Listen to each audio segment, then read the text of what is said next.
من فيض مولانا الغفور قرآن رب العالمين جاء لنا نبراس نور فيه السعادة واليقين أسمى المعاني في السطور نسمو بها دنيا ودين نلقى الشفاعة في النشور بدلائل النور المبين في حفظه تحلو الأمور ما خاب من يرجو المعين نلقى الشفاعة في النشور بدلائل النور المبين بدلائل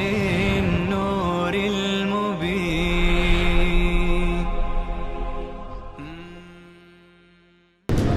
أعوذ بالله من الشيطان الرجيم. بسم الله الرحمن الرحيم. في بيوت أذن الله أن ترفع ويذكر فيها اسمه. خب این مردم که الله برایشون بیان میکنه، این مردم بر دو قسم هستند. یک گروهی کسانی که قدردانند. فی بیوتن، الله میفرماید در خانه هایی که خداوند امر کرده، از این الله به معنی امر الله، ان ترفع، اونجا نام خدا بلند بشه، و یذکر فیها اسمه، و نام خدا اونجا گرفته بشه. در این خانه ها مردانی هستند. یسبحو فعل اسم فی بیوت متعلق اون است. تسبیح میگویند در این خانه ها برای خدا صبح و شام. کی تسبیح میگوید؟ الله تعریف میکنه از اینهایی که یهد الله لنوره من یشاء، مردانی که لا تلهیهم تجارت ولا بیع، تجارت و معامله اونها را غافل نمی کند از ذکر الله، از ذکر خدا، و اقام الصلات، از برپای نماز، و ایتاء الزکات، از دادن زکات. الله این مردان را تعریف میکنه. بسا مردان هستند که مغازه برای نماز نمیگذارد، بسا مردان هستند که تجارت اونها را برای عبادت اجازه نمیده، بسا مردان هستند که حب مال نمیگذارد زکات پرداخت کنند. اما الله از این مردان تعریف میکنه که رجال لا تلهیهم تجاره، این مردان تجارت اونها را غافل نمی کند، ولا بیع، بیع و معامله اونها را از ذکر الله دور نمی کنه، خدا را همیشه در نظر داره.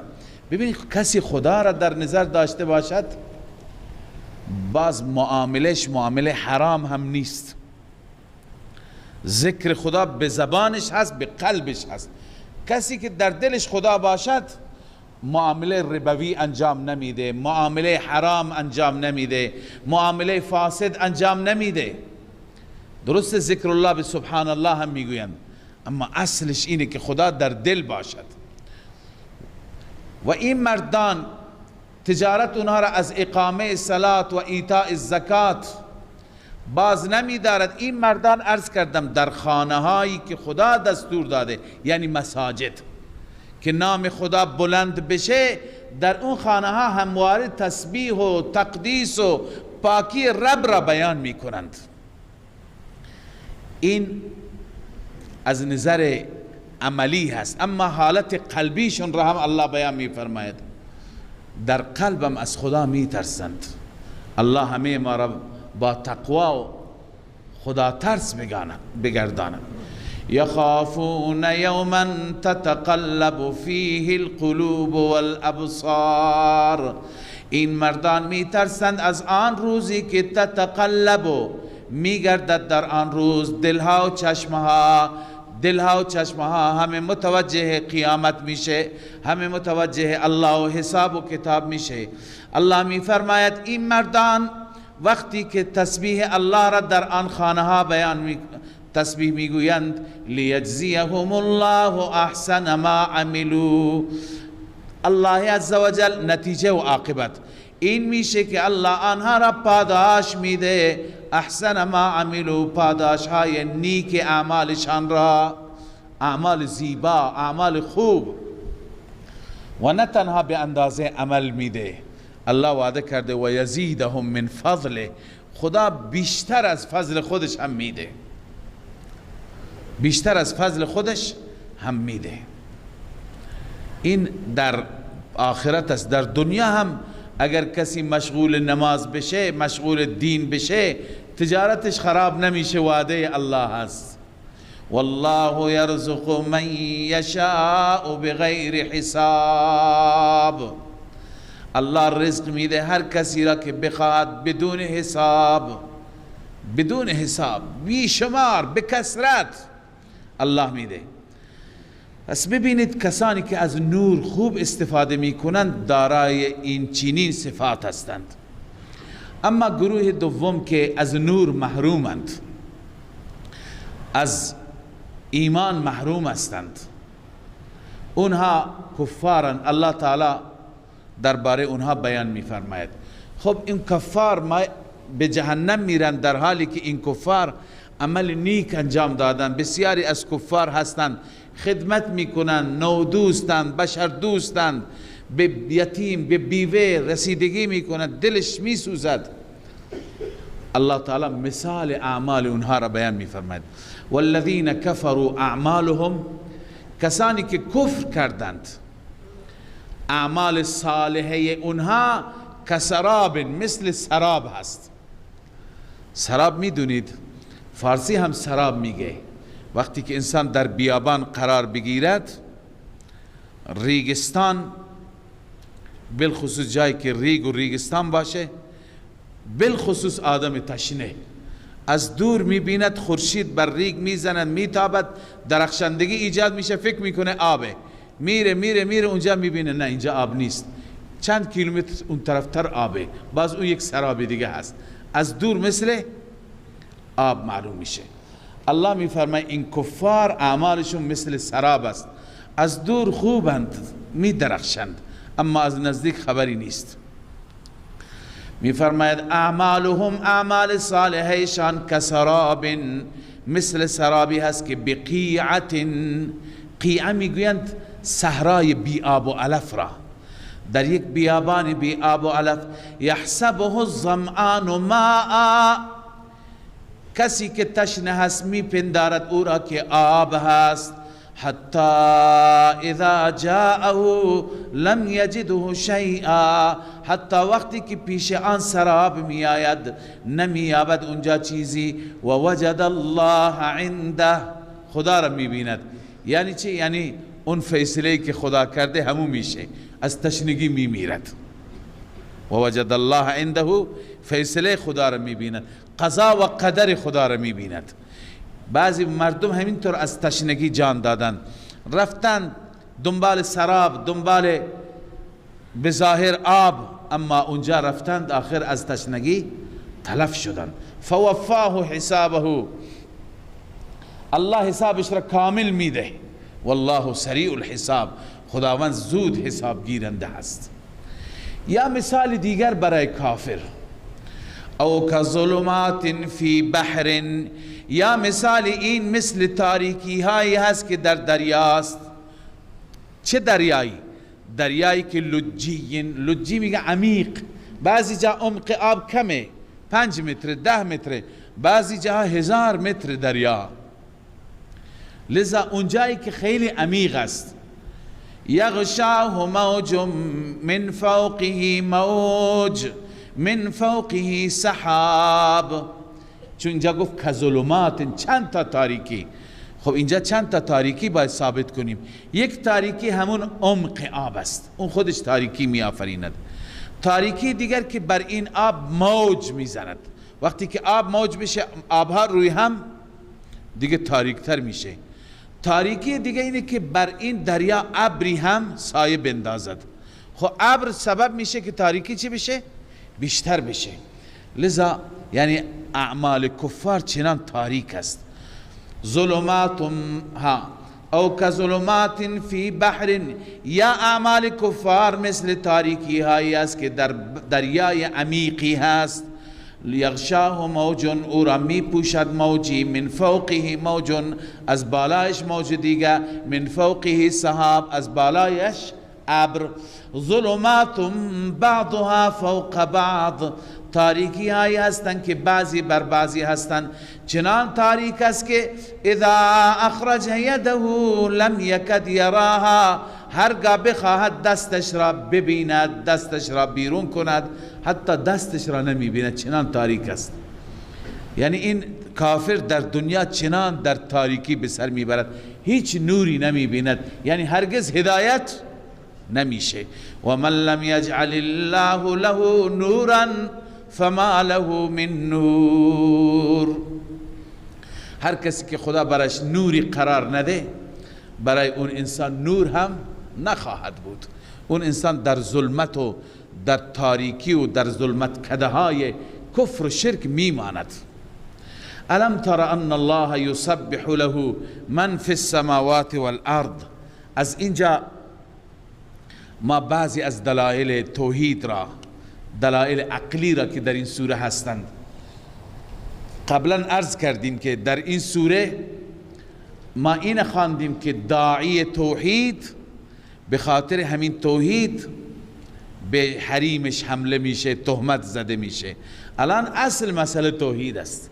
حتی که خاندان رسول الله ضربه دید و متهم شد به خاطر این مسئله بود. مشرکان دیگه عداوت شخصی با رسول الله نداشتند، منافقان هاکذا.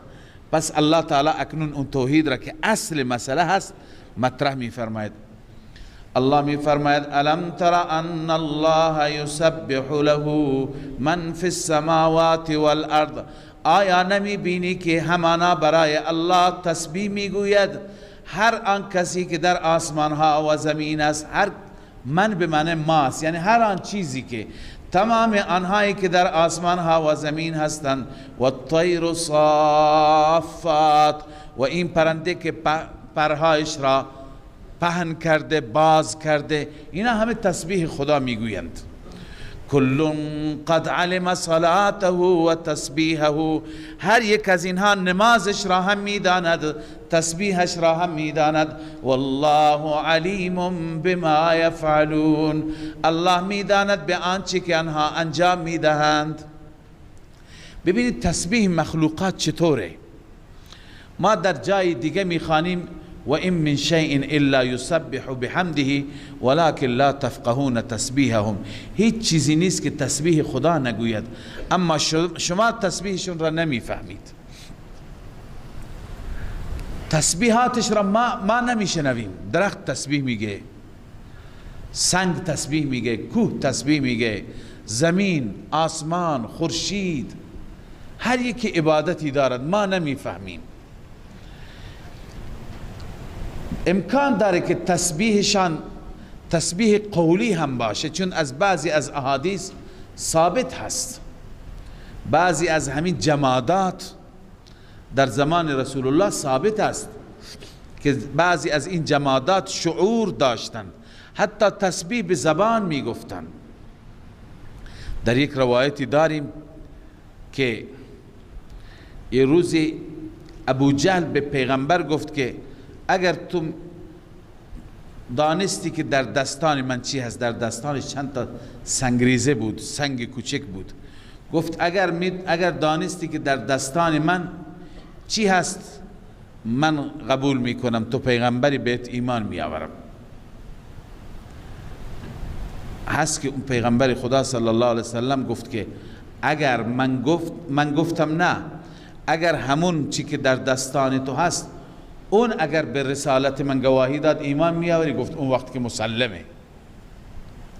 گفت دستت را باز کن. دست را باز کرد. سنگریزه ها در یک روایتی است در دست رسول الله بودند. سنگریزه ها خواندن لا اله الا الله محمد رسول الله. ابو جهل گفت عجب جادوگر بزرگی، وقتی که ایمان مقدرش نباشد. یا در روایت بخاری داریم که یک تنه درخت خرما بود، استوانه حنانه الان که شما برید در مسجد النبی میبینید، تنه درخت خرما بود. رسول اکرم صلی الله علیه وسلم هر وقت میخواست خطبه بده در اوائل بر او می نشست، بر همون درخت خرما که از چند سال بود اونجا تنهش افتاده بود، روی اون می نشست، به عنوان صندلی مقداری بلند بود و برای صحابه خطبه می گفت، موعظه می کرد. آخر یک صحابی بود، نجاری بود، در بعضی روایت هست یک زنی بود غلام نجاری داشت. اون گفت یا رسول الله من برای شما صندلی منبری درست می کنم که بر او بشینید. آن حضرت صلی الله علیه و سلم پذیرفتند. منبری درست کرد که 3 پله داشت. آن حضرت از این پله ها بالا رفت، بالاترین پله بالا نشست که همه صحابه را ببیند. در اولین روزی که رسول الله صلی الله علیه و سلم بر اون منبر رفت، این درخت خرما، تنه خرما شروع کرد به کچ کچ، به اصطلاح صدای از او خارج شد که حتی صحابه شنیدند که این درخت صدای عجیبی دارد. آن حضرت صلی الله علیه و سلم متوجه شد، از روی منبر آمد پایین، این نخل خرما را بغل گرفت و بعداً آن حضرت صلی الله علیه و سلم به صحابه تفهیم کرد. اینه میخواستم بگم که اینها جمادات هم شعور دارند. آن حضرت فرمود که این نخل خرما، این تنه خرما که چند سال بود افتاده بود، خشک شده بود، چون که همیشه من بر این می نشستم، امروز که بر این ننشستم این داره گریه می. و بعد فرمود این درخت باشعور را اینجا دفن کنید. در مسجد النبی دفنش کردند. حنانه به معنای کسی که آه و ناله می کند، آه و ناله کننده. این درخت آه و ناله کرد. الان شما برید، هنوز هم شما ستونهای مسجد النبی را نگاه کنید، یک ستون نوشته هذه اسطوانه توبه یا اسطوانه ابو لبابه، همون اسطوانه توبه هست که حضرت ابو لبابه خودش را به اون یکی بست.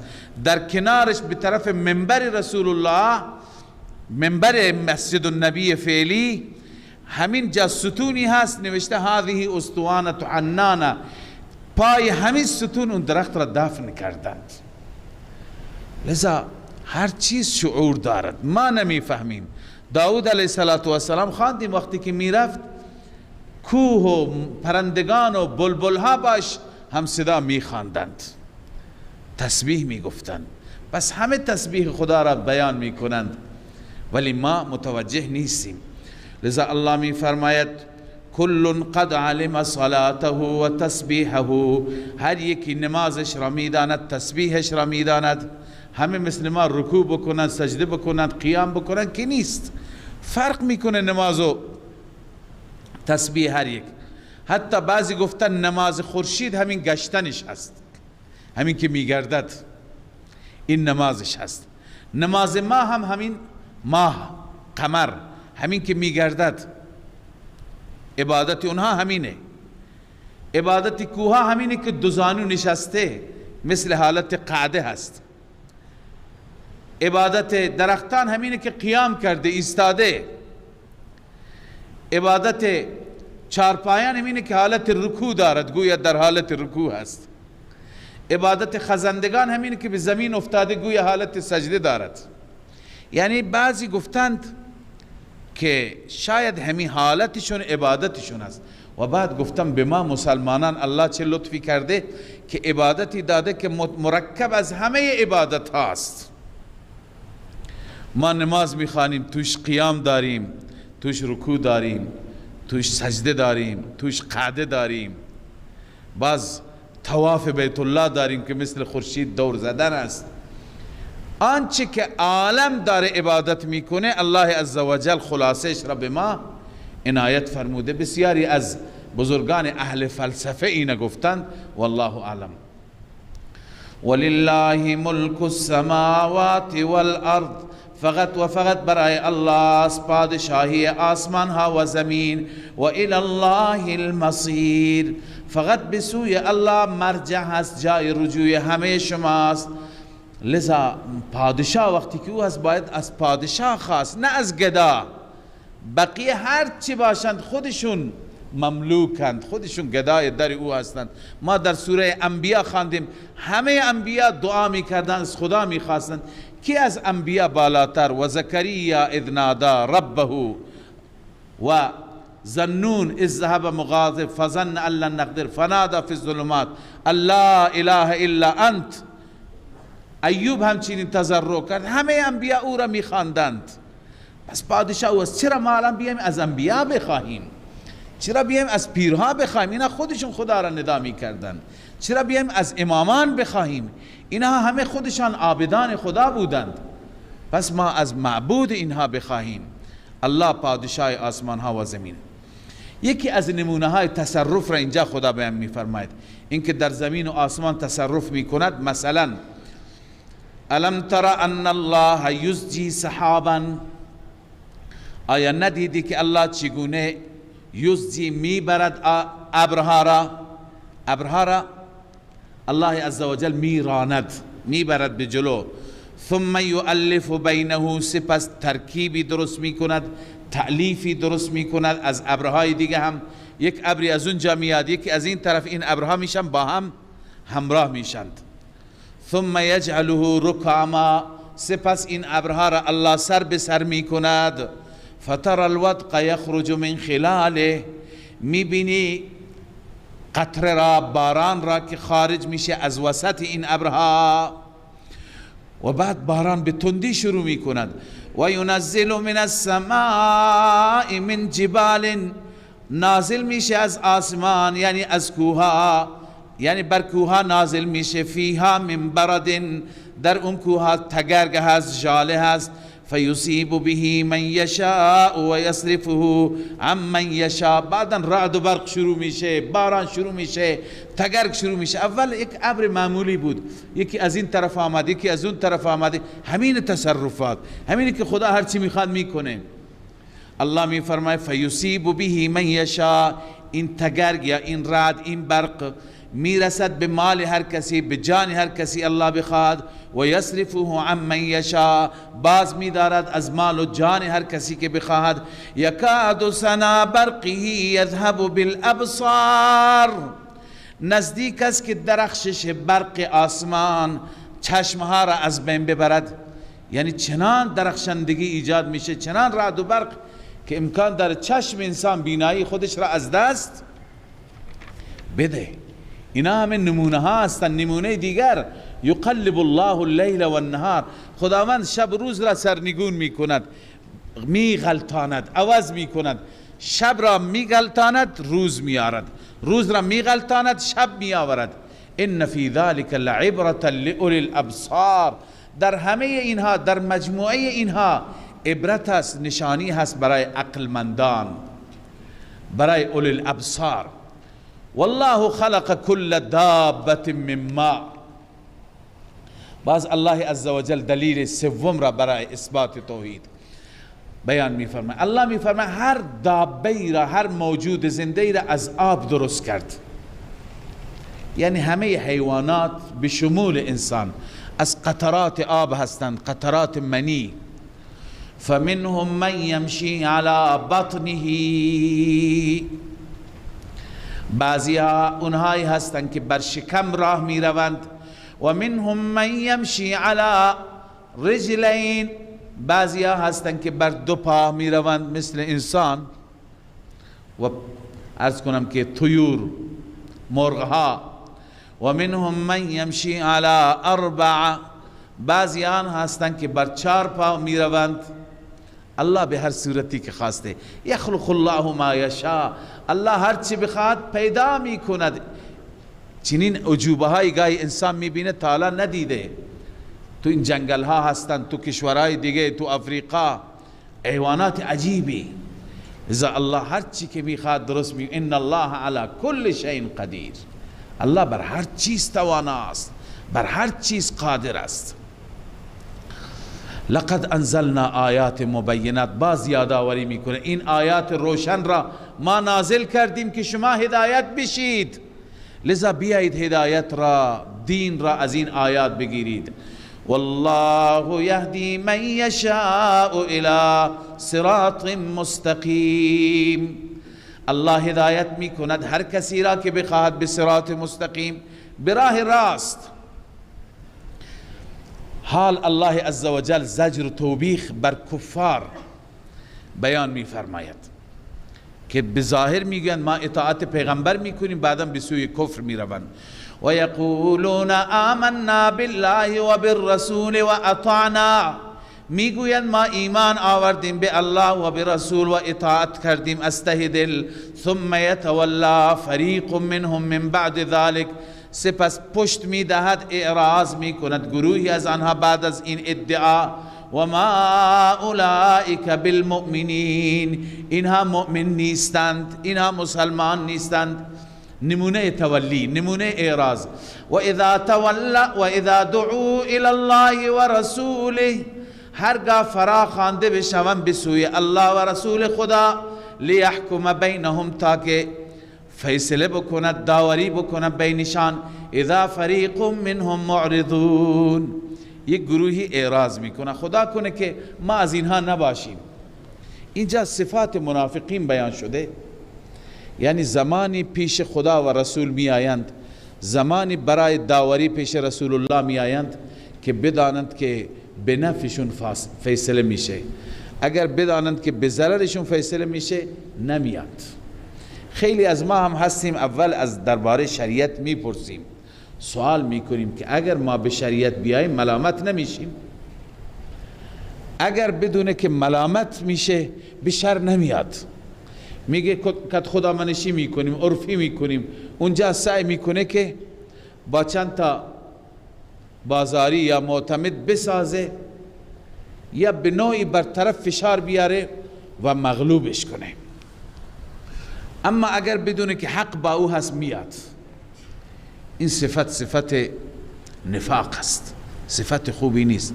اما خب بعضیا جلوتر میان میپرسن که اگر ما میدونیم ما ملامتیم اصلا نمیاییم. خب این خوبه، ما همونجا نوعی حقش را میدیم. ولی اگر به این خاطر انسان بررسی بکنه که اگر من از نظر شرعی دستم بنده میام، اگر نه من از یک طریقی ده، بعضی میگه اگر ما از شریعت جواب نمیگیریم ما میریم دادگاه، از طریق دادگاه میگیریم. این درست نیست. شما مسلمانید، پایبند شرع هستید. لذا الله اینها را میگه اذا دعوا الى الله و رسوله، هرگاه فرا خوانده میشوند به سوی فیصله خدا و رسول، لیحکم بینهم، تاکه قضاوت کند، داوری کند بینشان. اذا فریق منهم معرضون، در این وقت یک گروهی اعراض میکنند، پشت میدن. و این یکن لهم الحق، اگر حق برای اونها باشد، یأتوا الیه مذعنین، میایم به سوی پیغمبر. مذعنین یعنی مسرعین، دوان زود میاد. لذا الله میفرماید این آدم چیشه؟ افی قلوبهم مرض، آیا در دلشان مرض هم؟ منظور از مرض شک، نفاق. ام ارتابو، یا شک دارند. ام یخافون ان یحیف الله علیهم و رسوله، یا میترسن که خدا و رسول بر اینها ظلم میکند. چرا اول به شریعت نمیاد، بعد از اینکه میپرسد میاد؟ چرا ابتدا برای داوری پیش رسول الله نمیاد؟ بل اولئک هم الظالمون. اصل صحیح و درست اینه که اینها ظالمند، اینها بر خود ظلم میکنند و اینها در واقع از خدا و رسول اطاعت نمی کنند. انما کان قول المؤمنین، اما قول مؤمنین را، مؤمنین ببینید صفاتشون چی هست، این صفات را داشته باشیم. انما کان قول المؤمنین، جز این نیست که قول مؤمنان این گونه هست که اذا دعوا الی الله و رسوله، هرگاه فراخوانده می شوند به سوی الله و رسول، لیحکم بینهم، تا که الله و رسول داوری بکند، ان یقولوا سمعنا و اطعنا، میگویند ما میشنویم و اطاعت میکنیم، گوش میکنیم، علی السمع و الطاعه، گوش میکنیم و اطاعت میکنیم. بعضی مردم واقعا مؤمنن، میگن بیا شریعت، میگه سر و جانم فدای شریعت. با چه کلماتی استقبال میکند. یعنی بعضی مردم میگن که شریعت که دستور داد جان ما رو بگیره، هم ما آماده ایم، تمام زندگی من بگیره. قطعا الله از این کلمات خوش میشه. یعنی شما از ته دل داری میگه من آمدم به شریعت، اگه شریعت تمام زندگی رو از من بگیره میدم. الله میگه این بنده چقدر تسلیمه، چقدر مؤمنه، چقدر به قانون من اعتماد داره. این کمال ایمان است. و اون یکی اولی که خواندیم نفاق است. الله ما را از نفاق حفاظت کنه. و اولئک هم المفلحون. الله می فرماید این گروه، اینها رستگارانند. این انسانهای رستگار و موفقند.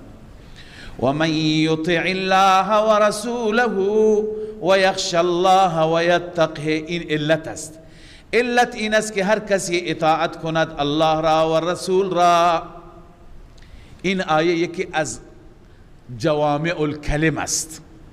جوامع الکلم درباره حدیث بیشتر آمده که رسول الله صلی الله علیه و سلم کلمات بسیار کوتاه می گفت، اما این کلمات کوتاه در برگیرنده مطالب بسیار مفصل بود، مثلا الدین النصیحه. این خیلی تشریح داره، توضیح داره. یک کتاب نوشته بشه بر الدین النصیحه هم گنجایش داره.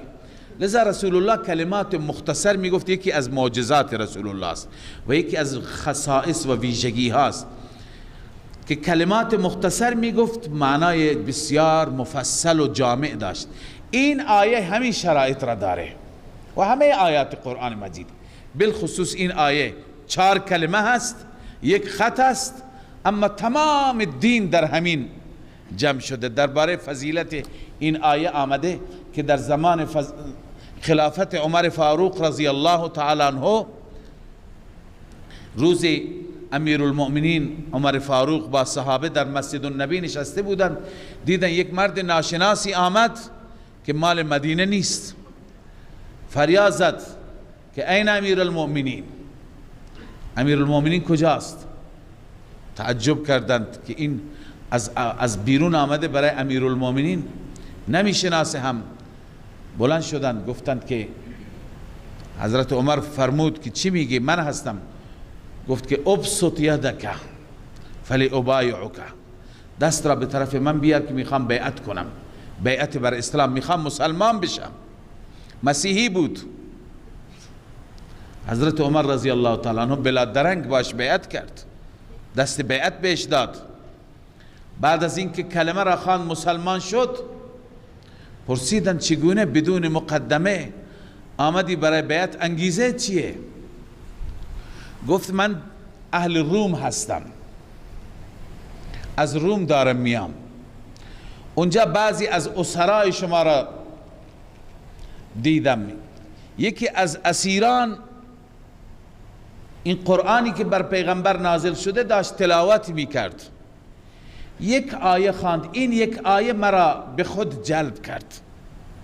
من فکر کردم روی این آیه، دیدم تمام انجیل خلاصه شده در همین یک آیه. تمام انجیلی که بر عیسی نازل شده در همین یک آیه است. اون آیه همین آیه است. قرآن، الله عزوجل در دنیا از ما همین 4 چیز را میخواد. همین 4 چیز را اگر داشتیم ما موفقیم. اون 4 چیز چیه؟ و من یطع الله و رسوله، 2 تا اینها. هر کسی اطاعت کند الله را، اطاعت از خدا یعنی تمام احکام خدا را، کتاب الله را بر اون عمل کن، در زندگیت پیاده کن. و رسوله، اطاعت از رسول، تمام سنت رسول الله. روش و طریقه نورانی رسول الله صلی الله علیه و سلم. کل دین همین دوتا هستند، اما دوتای دیگه که اینها اهمیت داره اینا هم جز اطاعت الله و رسولند. و یخشى الله، و هر کسی که از الله بترسد درباره فیما مضی من عمره. یکی از خشیت، یکی از تقوا. خشیت اینه میگن که ما درباره گناهان گذشته از خدا بترسیم. تقوا اینه که درباره آینده خودمون پرهیز کنیم و بترسیم. خشیت ما را وادار به توبه می کند، خدایا اشتباه کردم، غلط کردم. تقوا ما را وادار به چی می کند؟ به احتیاط، به پرهیز. لذا و یخشى الله، بترسد از الله فیما مضی من عمره، درباره گذشتهش. و یتقه، تقوا را پیش بگیرد، یعنی درباره آیندهش هم از الله بترسد. فیما بقی من عمره. کسی این چار چیز را داشته باشد فاولئک هم الفائزون، اینها رستگارانند. پس رستگار اینه که اطاعت خدا و رسول می کند، نه این منافقین که منافقین به زبان میگن سمعنا اما اطاعت نمی کنند. الله عزوجل اینجا باز زجر و توبیخ بر منافقین. منافقین وقتی این آیه نازل می شدند می آمدن سوگند می خوردن که ما این چنین نیستیم. مثلا در رابطه با جهاد قسم می خوردن ما با شما خارج میشیم، همراه میشیم. و اقسموا بالله جهد ایمانهم، سوگند می خورن به خدا جهد ایمان، یعنی مؤکد ترین قسم، قسمی که از همه تأکید بر اون قسم بیشتر باشد. لئن امرتهم لیخرجن، اگر تو آنان را امر کنی ای رسول الله حتما خارج میشن در راه الله.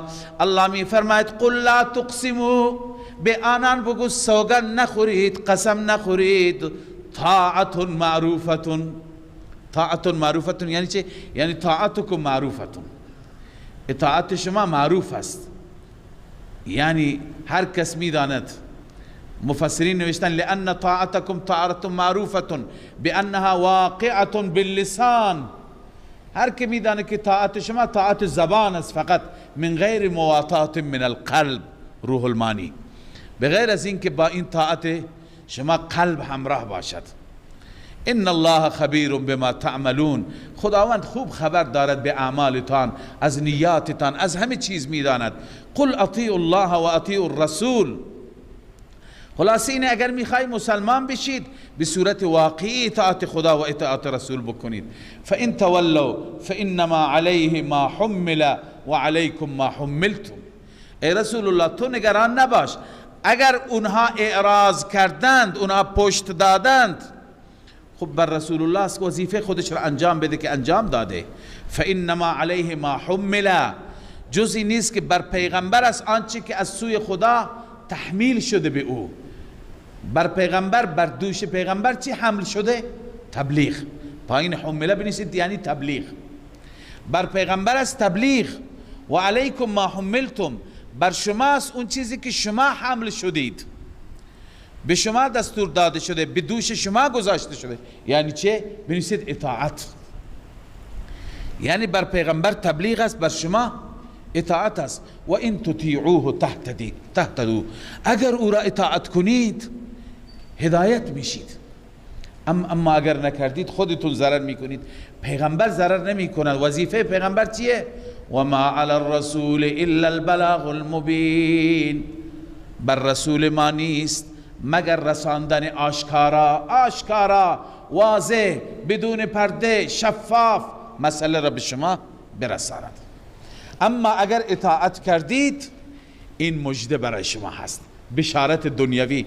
خدای عزوجل ما را در صورت اطاعت فقط در آخرت مژده نداده، در دنیا هم مژده داده. این آیه معروف است به آیه استخلاف. من در این دقایق پایانی مختصر درباره این آیه عرض می کنم. آیه استخلاف قبلا واضح برای شما بگم که شما بفهمید منظور چیه. بسیاری از برادران ما، عزیزان ما، میگویند مصداق آیه استخلاف امام زمان است، مهدی موعود است. خلاصش اینه که تو این آیه الله عزوجل وعده خلافت داده، وعده داده که شما مسلمانان را من روی زمین به شرطی که این شرایط را داشته باشید، شرایط را فرموده، شما را در زمین خلافت میدم، مثل پیشینیان اقوام گذشته را دادم، بنی اسرائیل را دادم، به اونها هم پادشاهی دادم هم نبوت دادم، به شما روی زمین خلافت میدم. خلافت بدم یعنی حکومت، و دین شما را غالب میکنم و خطر و ناامنی را از بین میبرم، تبدیل به امنیت میشه. 3 وعده در این آیه داده شده. خب این عزیزان میگن این وعده ها هنوز محقق نشده، این وعده ها در آخر الزمان با آمدن مهدی موعود محقق میشه. ما میگیم نه، این آیه استخلاف است، وعده الهی محقق شده. با چی محقق شده؟ با خلافت خلفاء راشدین، خلافت درخشان و نورانی خلفاء راشدین. این وعده محقق شده. عرض میکنم و انشاءالله ثابت میکنیم که چگونه محقق شده. اما قبل از اینکه آیه را تفسیر بکنم، در رابطه با شأن نزول آیه بعضی مفسران نوشتند، خالی از لطف نیست، اینه که بعد از اینکه صحابه 13 سال در مکه، این را به این خاطر عرض میکنم، ما گاهی میگیم امروز مسلمانان چقدر مشکلات دارن. ببین بهترین مسلمانان چقدر مشکل داشتند. مشکل دلیل نارضایتی خداوند انشاءالله نیست، مشکلات دلیل تربیت هست، گاهی دلیل تزکیه و اصلاح هست.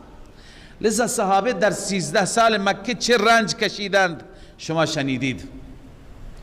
در مدینه که آمدن چقدر رنج کشیدن، همش جنگ های تحمیلی.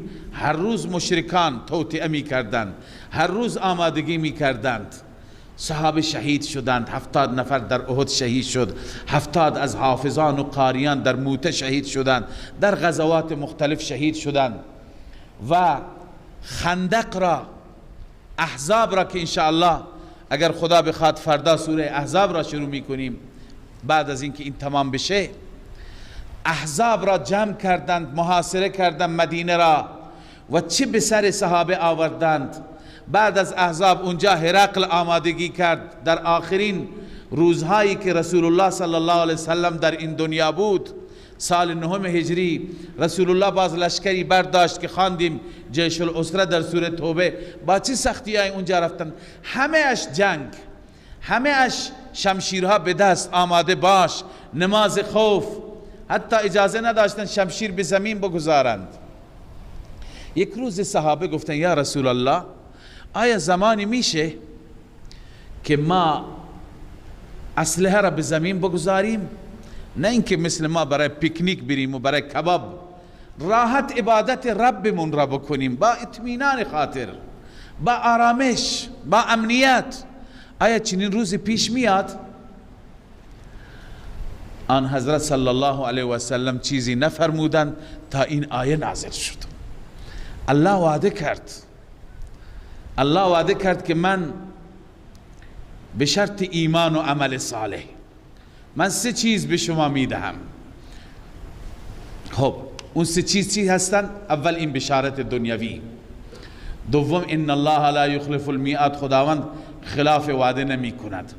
وعد الله الذين آمنوا منكم وعملوا الصالحات، وعده کرده الله با آنانی که آمنو منکم، ایمان بیاورند از شما. منکم از شما. مخاطبین قرآن کی هستند؟ مخاطبین قرآن 1400 سال پیش بودند و این وعده بعد از چندین قرن بعدا محقق میشه. یعنی چی؟ اونها را الله میفرماید منکم، یک دلیلش که صحابه هستند شما. این کلمه منکم است، نه اینکه وعده میکنن الله بندگان من در آخر الزمان میاند، نه.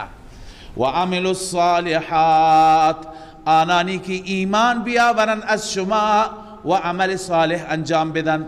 لیستخلفنهم فی الارض، وعده اول استخلاف، من خلافت میدهم آنها را در زمین. فی الارض یعنی فی العرب والعجم. عرض میکنم چطور در عرب و عجم خلافت آمد. در زمین خدا، نه در حجاز، نه در جزیره العرب، در تمام سرزمین عرب و عجم من اونها را خلافت میدهم.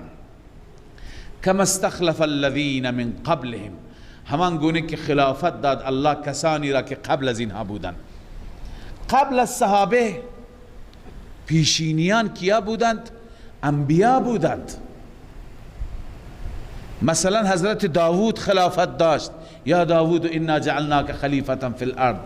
حضرت سلیمان داشت. اونها پس اشاره به این است که خلافتی به شما میدهم که علی منهاج نبوه باشد، بر روش نبوت و بر مسلک انبیا باشد. پس این فضیلت دوم که خلافت خلفاء راشدین بر نهج نبوت است، بر روش نبوت است. وعده دوم وَلَيُمَكِّنَنَّ لَهُمْ دِينَهُمُ الَّذِي ارْتَضَى لَهُمْ، تمکین میکنم برای آنها، قدرت میدهم برای آنها دینشان را، آن دینی که ارتضى لهم، الله تمکین میدهد، همان دینی را که الله برای آنها پسندیده. الله اونها را خلافت میدهد و دینشان را قوی میگرداند. این دو وعده. دین را چطور قدرت داد الله؟ این عرض میکنم. وَلَيُبَدِّلَنَّهُمْ مِنْ بَعْدِ خَوْفِهِمْ أَمْنًا، وعده سوم. وَلَيُبَدِّلَنَّهُمْ، تبدیل میکنم آنها را بعد از خوفشان امن. بعد از اینکه این همه خوف و هراس و نماز خوف و محاصره احزاب و مشکلات مختلف، بعد از اون امن میاد. آیا این وعده محقق شد که خوف اونها داشتن، امن بعد از 2000 سال بیاد؟ خب نیست، درست نیست. این همونهایی که خوف داشتند بعد از خوف اونها امنیت الله میاره. یعبدوننی لا یشرکون، این صفات بعدی را میخوانیم. اما اینجا میخواستم عرض کنم که چگونه خدای عزوجل این وعده را محقق کرد. اینجا جای بیان کردن تاریخ نیست، اما شمه از فتوحات را عرض می کنم، بخش کوچکی از فتوحات را که این وعده آغازش از پایان عمر رسول الله صلی الله علیه و سلم شروع شد. آخرین روزهایی که رسول اکرم صلی الله علیه و سلم حیات داشتند، بخشهای مختلفی از جزیره العرب فتح شد و تا یمن گسترش یافت این سیطره اسلام و مسلمین. اما بعد از رسول الله صلی الله علیه وسلم این وعده چگونه محقق شد؟ فتوحات صدیقی را ببینید. حضرت ابوبکر صدیق رضی الله تعالی عنه بعد از رسول الله عراق فتح شد. عراق اون زمان فارسی زبان بودند، عجم بودند، بعدا تبدیل به عربی شد. شام، اهل شام عجم بودند، عرب نبودند، همه مسیحی بودند، بعدا اینها تبدیل به عربی شدند. لذا عراق فتح شد، بخشهایی از شام فتح شد. لشکر مسیلمه کذاب شکست خورد. بعد حیره و انبار و دومت الجندل، اینها بلادی هستند که اینها همه در زمان حضرت ابوبکر صدیق که مدت کوتاهی بود، 2 سال بود، 2 سال و چند ماه بود، فتح شد.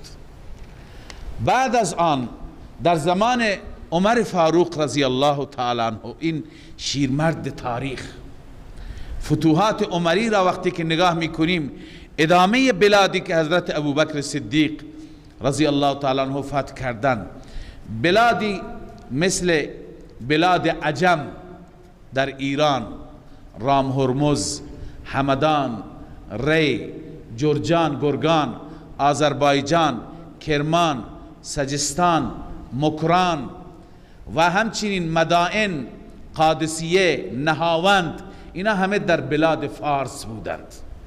ایران بزرگ اون روز.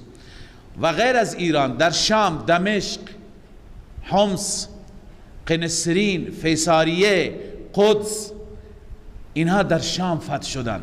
در مصر خودش فتح شد، لیبی فتح شد، نابلس فتح شد و اسکندریه، طرابلس و بخش بزرگی از عراق که مانده بود، اینها تمام در زمان امیر المؤمنین عمر فاروق رضی الله تعالی عنه فتح شدند.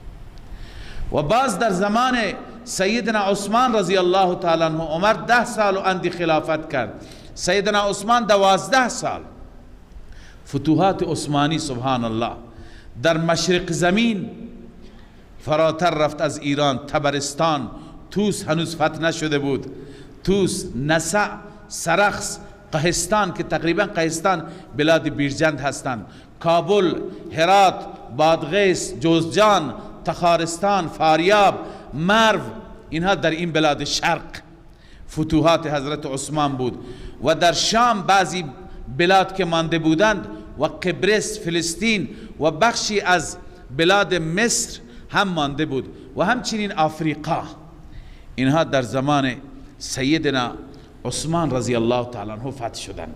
پس الله چنان قدرت داد تمام زمین، بر تمام زمین پرچم اسلام برافراشته شد و چنان امنیتی حاکم شد که یک زن تک و تنها از دورترین نقطه به دورترین نقطه می رفت، با هر چه وسایل ارزشی داشت هیچ کس جرأت نمی کرد چپ بهش نگاه بکند. لذا این هست مصداق استخلاف، مصداق امنیت، مصداق قدرت دین و شکوه و عظمت دین.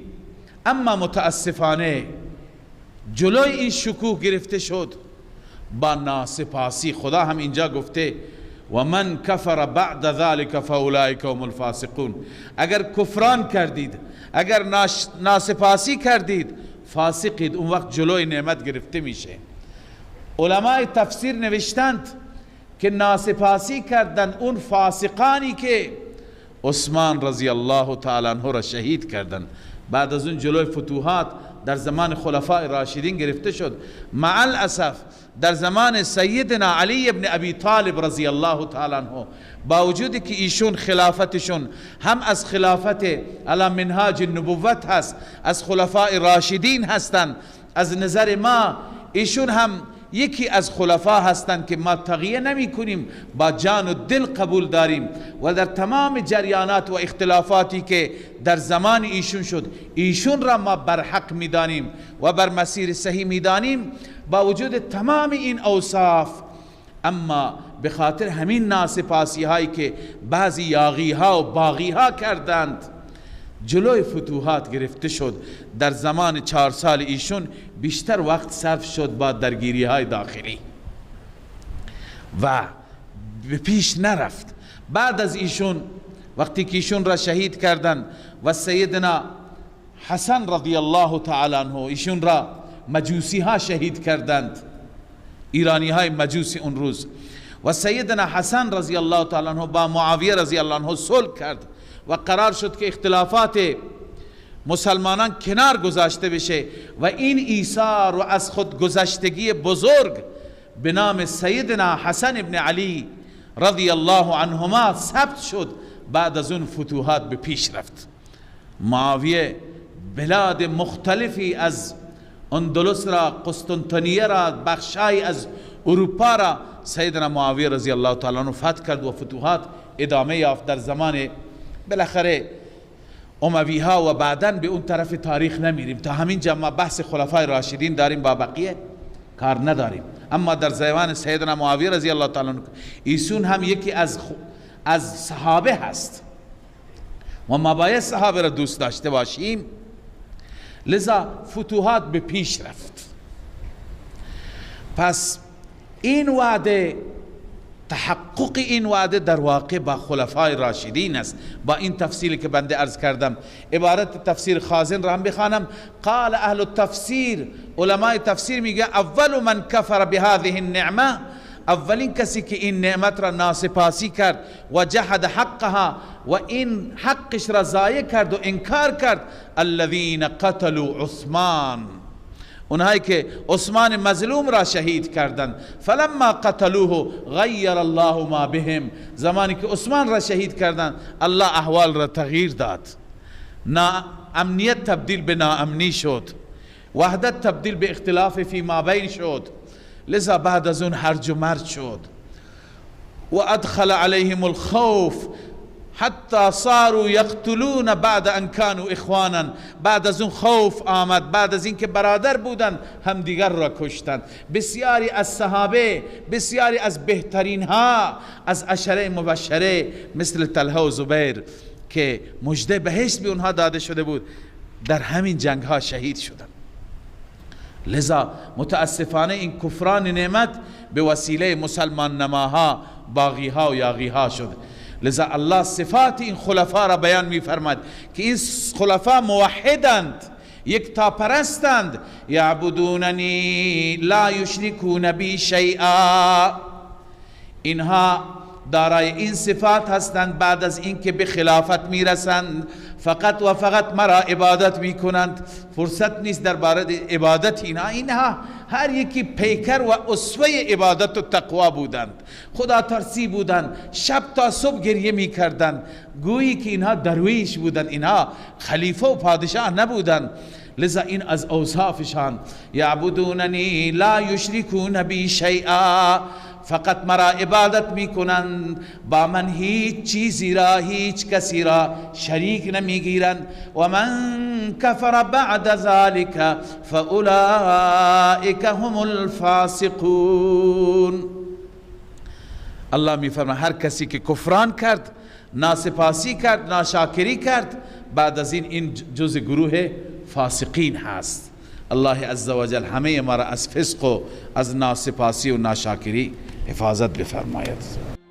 من فیض مولانا الغفور قرآن رب العالمين جاء لنا نبراس نور فيه السعادة واليقين أسمى المعاني في السطور نسمو بها دنيا ودين نلقى الشفاعة في النشور بدلائل النور المبين في حفظه تحلو الأمور ما خاب من يرجو المعين نلقى الشفاعة في النشور بدلائل النور المبين بدلائل النور